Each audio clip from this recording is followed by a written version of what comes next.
Halo sahabat, Bestepurka Disney. Kali ini kita coba main game Japa, sekalian kita nostalgia di handphone QWERTY Nokia E71. Ya, buat gamenya sendiri di sini sudah saya install sesuai resolusi layar handphone Nokia E71 ini. Oke, tanpa dilamain langsung aja kita gas buat main game.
Oke sahabat, mungkin sekian dulu untuk coba main game Japa di handphone QWERTY Nokia E71. Semoga salah satu gamenya yang tadi kita coba mainkan bisa mengajak bernostalgia.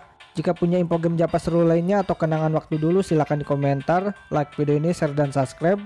Terima kasih sudah support Besteporka. Kita jumpa lagi di update berikutnya. Yuk.